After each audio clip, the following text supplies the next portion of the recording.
ಮಾತಾಡಿದ್ರು, ನಂಗೆ ಬಾಂಬ್ ಕಟ್ಟಿ ಅಂತಾರೆ. ಏನೇನೇನ್ ಜಮೀರ್ ಖಾನ್ ಏನ್ ಮಾತಾಡಿದ್ರು, ನಂಗೆ ಬಾಂಬ್ ಕಟ್ಟಿ ಅಂತಾರೆ.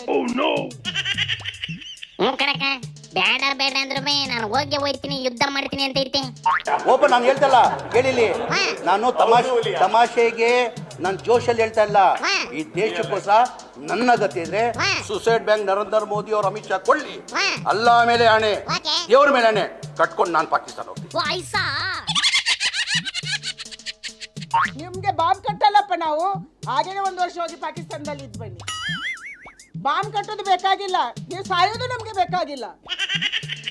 ನೀವು ಹೋಗಿ ಪಾಕಿಸ್ತಾನದಲ್ಲಿ 1-2 ವರ್ಷ ಜೀವನ ಮಾಡಿ ಬನ್ನಿ, ಎಲ್ಲ ಕುಟುಂಬ ಸಮೇತರಾಗಿ ಹೋಗಿ, ನಾವೇ ಬೇಕಾದ್ರೆ ಕಳಿಸ್ಕೊಡ್ತೀವಿ.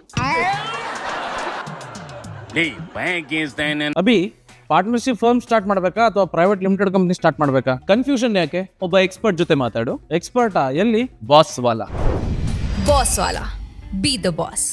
ನನ್ನ ಬಾಮೈದ ಮಾಡ್ಕೊಂಡಿರೋ ರೆಸಲ್ಟ್ ಅನ್ಕೊಂಡೈತಿ ಎಲ್ಲ ಶೋಭಕ್ಕ, ನಾನೇ ಕಳಿಸ್ಕೊಡ್ತೀನಿ ಅಂತೈತಿ. ಇವುಗಳ ವಿರುದ್ಧ ಯಾರೇ ಮಾತಾಡಿದ್ರು ಪಾಕಿಸ್ತಾನ ಕಳಿಸ್ಕೊಡ್ತೀನಿ ಅಂತವೆ. ಅಲ್ಲೊಂದು ಟೂರಿಂಗ್ ಆಫೀಸ್ ಓಪನ್ ಮಾಡಿರ್ಬೇಕು ಕಣ ಇವು. ಅಕ್ಕ ಇನ್ನು ಏನೋ ಹೇಳಕ್ ಒದ್ದಾಡ್ತೈತಿ, ಅದೇನು ಕೇಳ್ಕೊಳ್ಳೆ ಅಕ್ಕೋ ಹೇಳಕ್ಕ. ಇನ್ನೇನ್ ಸಮಾಚಾರ? ಪರಮೇಶ್ವರ್ ಅವರು ನಾಲಾಯಕ್ ಗೃಹ ಮಂತ್ರಿ. ಏನೇನೇನ್ ನಾಲಾಯಕ್ ಗೃಹ ಮಂತ್ರಿ. ಯಪ್ಪ ಶಕ್ತಿ ಇಲ್ಲ ಅವರು. ನಾನು ಕ್ರಮ ಕೈಗೊಳ್ತೀನಿ, ಇದು ಚಿಕ್ಕ ಪುಟ್ಟ ಘಟನೆ, ಇದಕ್ಕೇನು ಸಂಬಂಧ ಇಲ್ಲ. ಈ 3 ವರ್ಡ್ಗಳು ಯಾವಾಗ್ಲೂ ಅವರ ಬಾಯಲ್ಲಿ ಇರ್ತವೆ. ಕಾನೂನು ಸುವ್ಯವಸ್ಥೆಯನ್ನು ಕಾಪಾಡಬೇಕು ಅಂತಿದ್ರೆ ಪರಮೇಶ್ವರ್ ಅವರ ರಾಜೀನಾಮೆಯನ್ನು ನೀವು ತಗೋಬೇಕು. ಈಗ ಬಂತು ನೋಡ್ಲ ಅಕ್ಕ ಟ್ರ್ಯಾಕಿಗೆ.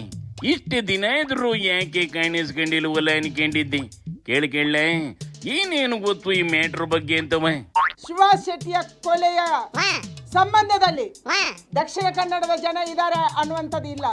ಇದರಲ್ಲಿ ಕೇರಳದಿಂದ ಬಂದಿದ್ದಾರೆ, ಬೇರೆ ಬೇರೆ ರಾಜ್ಯಕ್ಕೆ ಇನ್ವಾಲ್ವ್ಮೆಂಟ್ ಇದೆ, ಫೈನಾನ್ಸ್ ಬೇರೆ ಕಡೆಯಿಂದ ಆಗಿದೆ, ಹೊರದೇಶದಿಂದ ಆಗಿದೆ ಅನ್ನುವಂತ ಮಾಹಿತಿ ಇದೆ, ಮಿಡ್ಲ್ ಈಸ್ಟ್ ಇಂದ ಆಗಿದೆ ಅನ್ನುವಂತ ಮಾಹಿತಿ ಇದೆ, ಕೋಟ್ಯಾಂತರ ರೂಪಾಯಿ ಚಲಾವಣೆ ಆಗಿದೆ, ಯಾರ ಅಕೌಂಟ್ಗೆ ಬಂದಿದೆ, ಎಷ್ಟು ಬಂದಿದೆ, ಯಾಕೆ ಬಂದಿದೆ, ಮತ್ತೆ ಯಾವಾಗ ಡ್ರಾ ಆಗಿದೆ.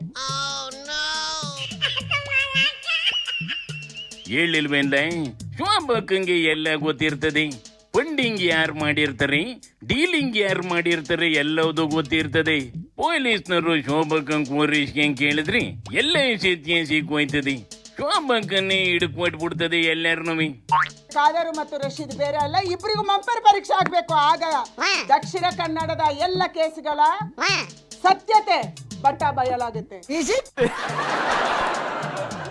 ಶೋಭಕ್ಕಂಗೇನೋ ಗೊತ್ತಿಲ್ವಂತೆ ಕಣ, ಕಾರ್ಯದರ್ನ ಮಂಪರ ಪರೀಕ್ಷೆ ಮಾಡ್ಬೇಕಂತೆ. ಶೋಭಕ್ಕ ಏನ್ ಹೇಳಾಯ್ತು ಅದನ್ನೆಲ್ಲ ಸೀರಿಯಸ್ ಆಗಿ ತಗೊಂಡು ಒಸಿ ಕೆಲಸ ಮಾಡ್ಯಾಕ ಹೇಳ ಈ ಗೌರ್ಮೆಂಟ್ ನೌಕೆ. ಅದೇ ತರಕ್ಕೆ ಶೋಭಕ್ಕಂಗೆ ಒಸಿ ಅದ್ರ ಕ್ಷೇತ್ರದ ಕಡೆಗೂ ಹೋಗಿ ಬರಕ್ ಹೇಳ. ಅದ್ರ ಕ್ಷೇತ್ರ ಯಾವ್ದು ಅನ್ನೋದೇ ಮಾರ್ತೋಗಿರಂಗೈತೆ ಕಂಬುಳ್ಳಣ್ಣ. ಅದಕ್ಕೆ ನೋಡಿಲಿ ನಿಮ್ ಸೋನು ನಿಗಮ್ನ ಬ್ಯಾನ್ ಮಾಡಕವೆ. ಬ್ಯಾನ್ ಇದ್ದಂಗೆ ಅಸಹಕಾರ ಅಂದ್ರೆ ಏನು? Just like ban.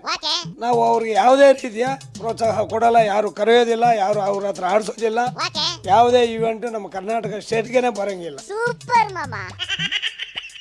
ಇನ್ಮೇಲೆ ಕನ್ನಡ ಪಿಕ್ಚರ್ ಅಲ್ಲಿ ಆಡಿಸೋದಿಲ್ವಂತೆ ಕಣೆ. ಸುಮ್ಕೆ ಕರೆಸಿ ಆರ್ಕೆಸ್ಟ್ರಾ ಎಲ್ಲ ಮಾಡಂಗಿಲ್ವಂತೆ.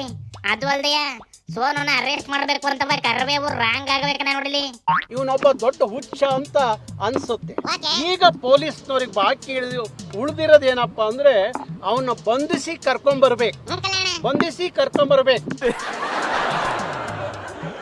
ಬರೀ ಗಂಟ್ಲು ಚೆನ್ನಾಗಿದ್ರೆ ಸಾಕಾಗೋದಿಲ್ಲ ಕಣ್ಣ, ನಾಯಿಲ್ಗೇನು ಚೆನ್ನಾಗಿ ಮಡಿಕೊಂಬೇಕು. ಇಲ್ಲಾಂದ್ರೆ ಹಿಂಗೆಲ್ಲ ಆಗೋಯ್ತದೆ ನೋಡು.